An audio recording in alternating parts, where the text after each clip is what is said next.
एक जमाने की बात है, जंगल की गहराई में वाक़ई एक छोटी सी झोंपड़ी में हैंसल और ग्रेटल अपने वालिद के साथ रहते थे। उनकी मां का इंतकाल हो चुका था और उनके वालिद खानदान की जिम्मेदारी के लिए एक लकड़हारे के तौर पर दिन रात मेहनत करते थे। वक्त गुजरने के साथ जिम्मेदारियां बढ़ती गईं और जिंदगी हर गुजरते दिन के साथ मजीद मुश्किल होती चली गई।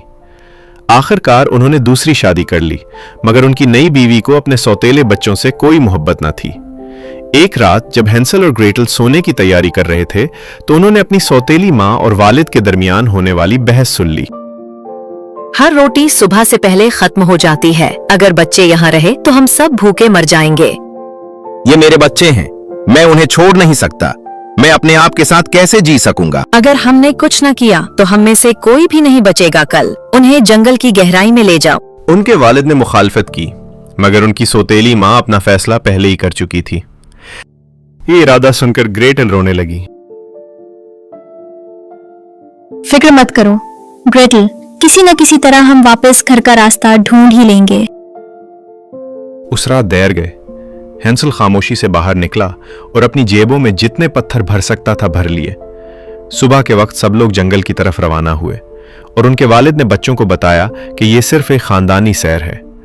जैसे जैसे वो दरख्तों के दरमियान मजीद अंदर जाते गए, हैंसल खामोशी से वो पत्थर गिराता गया जो उसने पिछली रात जमा किए थे, ताकि वापसी का रास्ता बन जाए। बाद दोपहर उनके वालिद और सौतेली मां ने उन्हें कुछ खाना दिया और कहा कि वो जल्द वापस आ जाएंगे।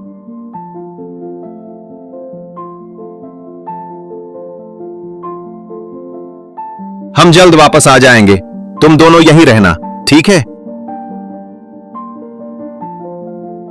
उनके माँ बाप जंगल में चले गए और कभी वापस ना आए।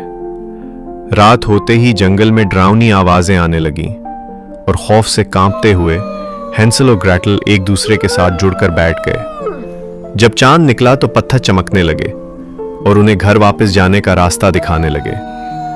शर्मिंदगी से भरे हुए वालिद अपने बच्चों को दोबारा देखकर बहुत खुश हुए, लेकिन सौतेली मां ने सिर्फ झूठी मुस्कुराहट दिखाई। इसी रात उसने चुपके से दरवाजा बंद कर दिया ताकि हैंसल दोबारा पत्थर न जमा कर सके।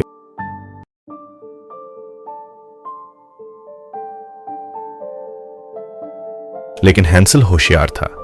जंगल की तरफ जाते हुए उसने खामोशी से अपनी जेब से रोटी के टुकड़े गिराता रहा, उस उम्मीद के साथ कि वो उन्हें वापस घर का रास्ता दिखाएंगे। खामोशी से बैठे रहो और हमारा इंतजार करो जब तक हम वापस ना आए। चलो अब चले। दोपहर तक उनके वालिद और सौतेली मां चुपके से वहां से चले गए और बच्चों को एक बार फिर अकेला छोड़ दिया। डरने की जरूरत नहीं ग्रेटल, मैंने रास्ते में रोटी के टुकड़े छोड़ दिए हैं ताकि हम वापस घर का रास्ता ढूंढ सकें। उस बार रास्ते का कोई निशान बाकी ना रहा। परिंदे रोटी के टुकड़े खा चुके थे। घर का रास्ता खोकर हैंसल और ग्रेटल इधर उधर भटकते रहे। वो कई दिनों तक जंगल में घूमते रहे, यहां तक कि खिज़ां का जंगल आहिस्ता आहिस्ता बहार में बदल गया। ग्रेटल, क्या ये अजीब नहीं लग रहा? जंगल अचानक बदल सा गया है। तुम ठीक कह रहे हो, लगता है जब से हम चल रहे हैं बहार वापस आ गई है। ये जगह क्या है? अचानक उन्हें एक अजीब सा घर नजर आया। उसकी दीवारें बिस्किट की बनी हुई थीं, छत मिठाई की थी और खिड़कियां चॉकलेट की थीं, जो रंग बरंगी करीम से ढकी हुई थीं। ये बहुत खुशबूदार लग रहे हैं। क्या ये वाकई असली है? चलो कुछ केक आजमा कर देखते हैं। अपनी थकन भूलकर हैंसल और ग्रेटल उसकी तरफ दौड़ पड़े और घर के इर्द गिर्द लगी मिठाइयां खाने लगे। अब कौन है जो मेरे घर को कतर रहा है? तुम कौन हो जो मेरे मीठे से छोटे घर को कतर रहे हो? गहरे दुख के साथ उन्होंने उसे बताया कि किस तरह उनकी सौतेली मां ने उनके वालिद को जंगल में उन्हें अकेला छोड़ने पर राजी कर लिया था। अकेले छोड़ दिए गए हो? ये तो बहुत अफसोस की बात है। आओ बच्चों, अंदर आ जाओ, तुम्हारे लिए बहुत सा केक और दूध तैयार है। घर के अंदर का मंजर बाहर से बिल्कुल मुख्तलिफ था। अंदर अंधेरा, गंदा और डरावना माहौल था। मगर थके और भूखे होने की वजह से बच्चों ने उस पर ज्यादा ध्यान नहीं दिया। मेरा घर भूखे बच्चों को पसंद करता है। खूब खाओ और फिर आराम करो।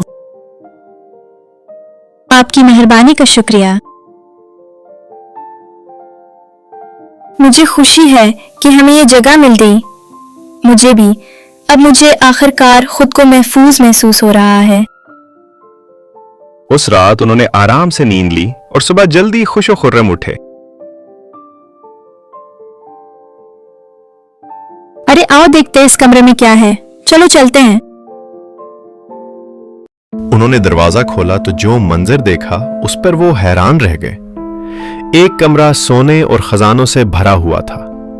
तजस्सुस के आलम में वो थोड़ी देर के लिए अंदर गए, फिर बूढ़ी औरत को ढूंढने के लिए बाहर निकल आए। जब वो उसे ना ढूंढ सके और घर की हालत उन्हें बेचैन करने लगी तो उन्होंने वहां ना ठहरने का फैसला किया। ये जगह ठीक नहीं लग रही। मुझे लगता है हमें अब यहाँ से चले जाना चाहिए।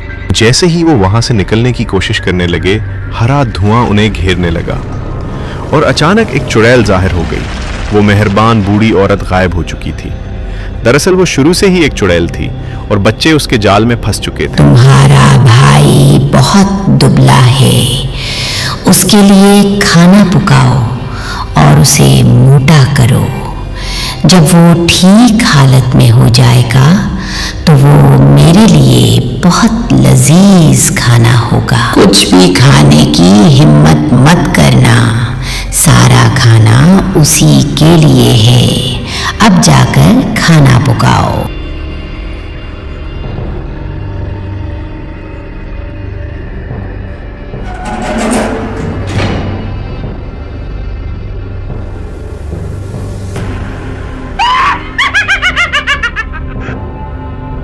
चुड़ैल ने हैंसल को पकड़ लिया और उसे एक पिंजरे में बंद कर दिया, जहां वो अपनी कुर्सी पर बैठकर उस पर कड़ी नजर रखती थी।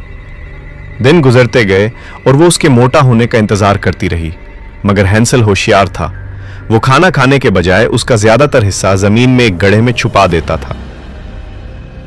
तुम अभी भी बहुत कमजोर हो। क्या तुम्हारी बहन तुम्हें खाने के लिए काफी नहीं दे रही? क्या तुम ठीक से खाना नहीं पका रही? जब चुड़ैल ने देखा कि हैंसल मोटा नहीं हो रहा तो आखिरकार उसका सब्र जवाब दे गया।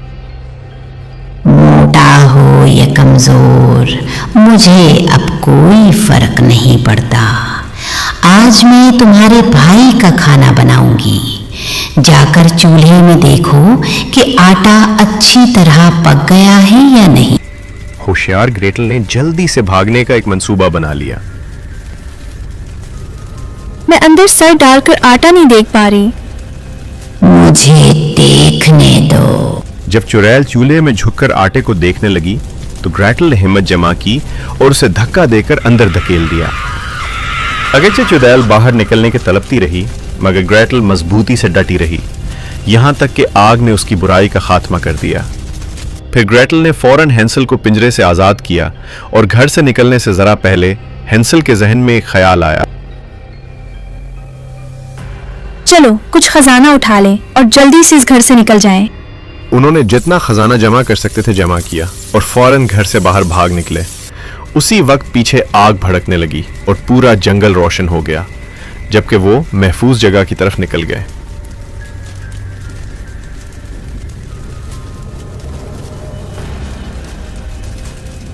हैंसल और ग्रेटल ने घर वापस जाने का फैसला किया। वो कई दिनों तक चलते रहे और एक ऐसे रास्ते की तलाश में रहे जो उन्हें हिफाजत तक ले जाए।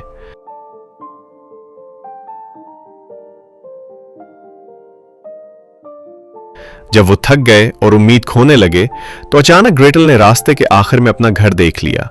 खुशी से भरकर वो फौरन अंदर की तरफ दौड़ पड़े। देखो, वो हमारा घर है। हाँ, वो ही है।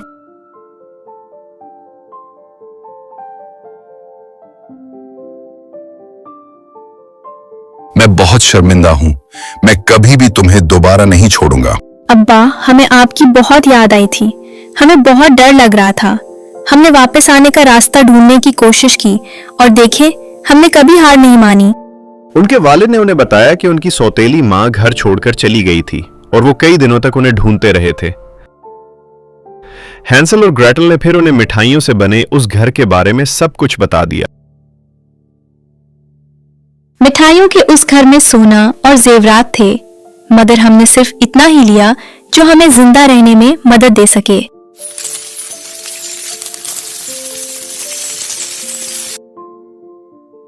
ये हमें महफूज रखेगा, मगर तुम्हारा वापस आ जाना सबसे बड़ा खजाना है।